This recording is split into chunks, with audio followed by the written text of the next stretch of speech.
सच्चा प्यार कभी भी और कहीं भी हो सकता है। प्यार एक एहसास है जो बिना कहे भी बहुत कुछ कह जाता है। जब किसी को प्यार होता है तो वह यह नहीं सोचता कि इसका अंत क्या होगा। ऐसा इसीलिए होता है क्योंकि वह इंसान किसी के प्यार में इतना खो जाता है कि बस उसे प्यार के अलावा कुछ दिखाई नहीं देता। बस वो हमेशा उस व्यक्ति के बारे में ही दिन रात सोचता रहता है। एक लड़का था, वो एक लड़की से बहुत प्यार करता था। वो उस लड़की के लिए कुछ भी करने को तैयार था, लेकिन दिक्कत ये थी कि लड़का बहुत गरीब घर से था जबकि लड़की बहुत अमीर थी। और दूसरी दिक्कत यह था कि लड़का अलग कास्ट का था, जिस वजह से दोनों के प्यार में बहुत कठिनाई आ रही थी। वो लड़का उस लड़की से अक्सर पूछता था, तुम मेरे से शादी करोगी?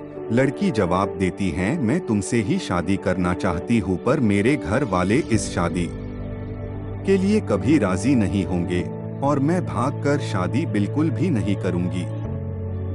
यह समाज बहुत बुरा है, हमें जीने नहीं देगा और रोज रोज हमें नई नई ताने देगी जो कि हमसे सहन नहीं होगा। तब लड़का कहता है, ठीक है, जब मैं अपने पैरों पे खड़ा हूँगा तो तुम्हारे पापा से तुम्हारा हाथ मांगूंगा। लड़की हंसते हुए कहती है, शादी में क्या रखा है?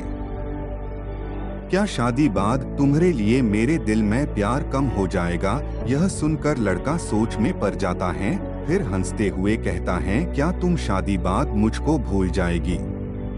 इस पर लड़की कहती है, ऐसा कभी नहीं होगा। मेरी सांसें रुक सकती हैं, लेकिन तुम्हारे लिए मेरा प्यार कभी कम नहीं होगा। फिर धीरे धीरे वक्त बीतता गया और लड़की के घर वाले उसके लिए लड़का देखने लगे। जब लड़का को यह बात पता चला तो वह पागल सा हो गया। वह जिससे वह बहुत प्यार करता था, उस लड़की के लिए अपने दिल में नफरत भर लिया। वह लड़का जानबूझकर इस करता था जिससे वह लड़की उससे नफरत करने लगे, और ठीक वैसा ही हुआ जैसा वो लड़का चाहता था। उस लड़के ने इस किया कि उस लड़की के दिल में नफरत भर गया और लड़की उससे नफरत करने लगी। उस लड़की की शादी किसी और से तय कर देगी गई और वह अंदर ही अंदर बहुत दुखी था। जिस दिन उस लड़की की शादी थी, उसी दिन उस लड़के ने उसकी छोटी बहन को कॉल किया और कहा, मैं जो भी कहूँगा तुम उसको फोन में रिकॉर्ड कर लेना, और जब तुम्हारी बड़ी बहन आए तो उसे यह रिकॉर्डिंग सुना देना। उस लड़की की शादी हो गई और वह शादी के 1 महीने बाद वो अपने मायके आ गई। उसकी बहन कहती है, दीदी आपको कुछ सुनाना है। वो लड़की हंसकर कहती है, क्या है, जल्दी सुनाओ। जैसे ही वो उस लड़के की रिकॉर्डिंग वो करती हैं, उसमें से रोने की आवाज आती है। वो अपने बहन से कहती हैं, ये आवाज तो हर्ष की लग रही है ना? छोटी लड़की कहती है, दीदी जिस दिन आपकी शादी थी उसी दिन हर्ष का कॉल आया था। वह बहुत रो रहा था, आप खुद ही सुनिए वो क्या कह रहा था। फोन की रिकॉर्डिंग चलने पे हर्ष रो रो कर कह रहा था, रीना मैं तुमसे बहुत प्यार करता हूँ और मैं जीते जी तुम्हारी शादी किसी और के साथ नहीं देख सकता। मैं तुमसे बहुत प्यार करता हूँ और मैं चाहता हूँ कि तुम अपनी जिंदगी में आगे बढ़ो और जहाँ भी रहो हमेशा खुश रहो। मैं तुम्हें कभी भुला नहीं सकता। इतना कहकर फोन कट जाता है। हर्ष की यह बात सुनकर बहुत रोती हैं और अपनी बहन पे चिल्लाती हैं, तुमने मुझे क्यों नहीं बताया जिस दिन हर्ष का फोन आया था? छोटी बहन जवाब देती है, मैं क्या करती दीदी, मैं तो कसमों के धागे में बंधी हुई थी। वह अपनी बहन को उसी नंबर पे फोन लगने को कहती है जिस पे हर्ष का फोन आ हुआ था।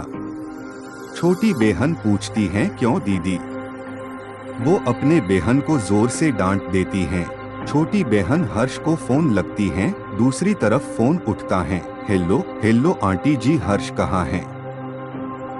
हर्ष की माँ रोने लगती हैं और कहती हैं कि अब हर्ष इस दुनिया में नहीं रहा। वो यह सब सुनकर चौंक जाती हैं और पूछती हैं, यह कब हुआ और कैसे हुआ? पता नहीं कैसे हर्ष ने अपने आप को जिंदगी से दूर कर लिया। कसम खा ली कि किसी से भी शादी नहीं करेगा। छोटी बहन, आंटी कब की बात है? हर्ष की माँ ने कहा, यह 19 मार्च की बात है बेटा। यह सब सुनकर वो लड़की फोन काट देती है। वो सारी बात अपनी बड़ी बहन को बता देती हैं और कहती हैं, मैंने हर्ष की बातों पे भरोसा क्यों नहीं किया। मेरा हर्ष आज मेरे से दूर नहीं होता अगर मैं उसके बातों पे भरोसा कर लेती तो। प्यार तो कभी भी हो सकता है, लेकिन सच्चा प्यार बहुत मुश्किल से मिलता है। लोग दोस्त को जिंदगी समझते हैं और प्यार को अपना जीवन, जिसके सहारे वो अपने पूरे जिंदगी को अपने प्यार को नाम कर देते हैं। ये प्यार दुनिया का वो वायरस है जो कभी भी कुछ भी कर सकता है। इसीलिए प्यार ऐसे इंसान से करो जो तुम्हारे फीलिंग को समझे और उसका कदर करे।